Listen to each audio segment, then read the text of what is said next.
Everyone YouTube income के हवाले से एक नई अपडेट है पाकिस्तान में कि यूट्यूब जो इनकम है इनके ऊपर जो है वो टैक्स लगाई जा रही है। अब बहुत सारे जो है वो कन्फ्यूजन है और कन्फ्यूजन ये है कि पाकिस्तान में क्या ये जो टैक्स है ये पाकिस्तान में जो लोग यूट्यूब से जो इनकम कमाते हैं क्या उनके ऊपर जो है वो टैक्स लगेगा। ठीक है, अब उनकी रिक्वायरमेंट जो है बेसिकली वो क्या है, ज़ाहिर है कोई थ्रेश होल्ड होगा ना, कोई स्टैंडर्ड होगा ना, अगर आप उनको मीट करेंगे तो फिर आपको जो है वो टैक्स पे करना पड़ेगा, वो क्या होगा।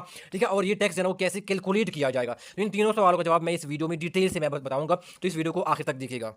गाइस पता है कि एफबीआर ने बेसिकली क्या किया, उन्होंने एक ड्राफ्ट बेसिकली क्या किया, उन्होंने इशू किया है। ठीक है, अब वो ड्राफ्ट के लिए क्या किया, उन्होंने कुछ टाइम दिया है, 60 डेज का जो उन्होंने जो वो टाइम दिया है।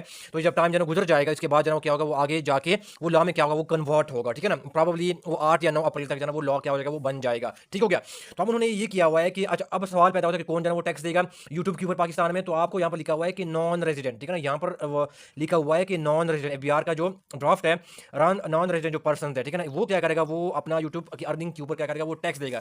कौन सी अर्निंग के ऊपर, वो पाकिस्तान, ठीक है ना, पाकिस्तान सोर्स क्या है इनकम के ऊपर जो ना वो क्या करेगा, वो टैक्स देगा।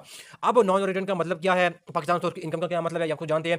पाकिस्तान सोर्स का इनकम ये है कि वो पाकिस्तान से क्या कर रहे हैं, वो पैसे अर्न कर रहे हैं, यानी एक पाकिस्तानी है वो बाहर बैठा हुआ है, उनका यूट्यूब चैनल है और उनको व्यूज क्या मिल रहे हैं, वो पाकिस्तान से मिल रहे हैं, तो ज़ाहिर है वो फिर पाकिस्तान से वो अर्न कर रहा है ना। ठीक है ना, तो इसको क्या कहा जाएगा, पाकिस्तान सोर्स इनकम। तो वो जो इनकम क्या करेगा, वो पाकिस्तान से क्या करेगा, वो जनरेट करेगा, कमाएगा, इसके ऊपर क्या करना पड़ेगा, वो नॉन रेजिडेंट पर्सन को टैक्स क्या करना पड़ेगा, उनको पे करना पड़ेगा। अब सवाल ये पैदा होता है कि नॉन रेजिडेंट पर्सन कौन होता है। अब जो टैक्स है, मैं टैक्स कॉन्टेक्स्ट में बात कर रहा हूँ, ठीक है ना, जनरल बात नहीं कर रहा हूँ।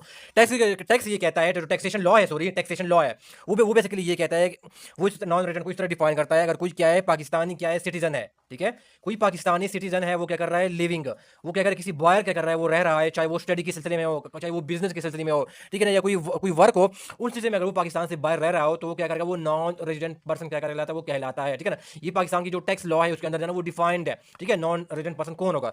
दूसरा ये है, अगर वो पाकिस्तान से आउटसाइड जो है वो पाकिस्तान रह रहा हो और वो क्या हो, 183 डेज क्या है, और मोर 183 डेज या मोर, क्या उससे ज्यादा टाइम के लिए क्या वो पाकिस्तान से बाहर रह रहा हो, तो वो बंदा क्या बन जाता है, पाकिस्तान की टैक्सेशन लॉ के मुताबिक क्या होता है, वो बंदा नॉन रेजिडेंट पर्सन क्या होता है, वो ट्रीट किया जाता है। इसका मतलब ये कि पाकिस्तान के अंदर जो लोग रह रहे हैं उसके ऊपर क्या हो रहा है, यूट्यूब का जो है वो कोई इसकी इनकम के ऊपर जो है कोई टैक्स नहीं है। ये उनके लिए है जो कि पाकिस्तान से क्या कर रहे हैं, वो बाहर क्या कर रहे हैं, वो रह रहे हैं, और जो है वो पाकिस्तान सोर्स जो इनकम है, यानी पाकिस्तान से वो क्या कर रहे हैं, उनके जो व्यूअर्स हैं उनसे जो पैसे लेते हैं, उनके ऊपर जो उनको क्या करना पड़ेगा, उनको टैक्स है ना उनको पे करना पड़ेगा। ठीक है, तो ये चीज़ क्या हो गई, वो क्लियर हो गई। बहुत सारे जन कंफ्यूजन था लोगों को कि किसके ऊपर जो वो अप्लाई होगा। ठीक है, चीज़ ये है कि उन्होंने एक स्टैंडर्ड रखा हुआ है बेसिकली एफबीआर ने, वो ये है कि 1000 जो व्यूज़ होंगे उनके ऊपर एफबीआर क्या करेगा, वो नॉन रेजिडेंस, वो 1000 व्यूज़ के ऊपर क्या करेगा, 195 रुपीज़, ये आपने देखा होगा। ठीक है ना, अब ये क्या हो, कुछ लोग समझते हैं कि वो 1000 जो है वो व्यूज़ के ऊपर जो है एफबीआर 195 रुपीज़ जो है वो टैक्स लेगा, ऐसा नहीं है।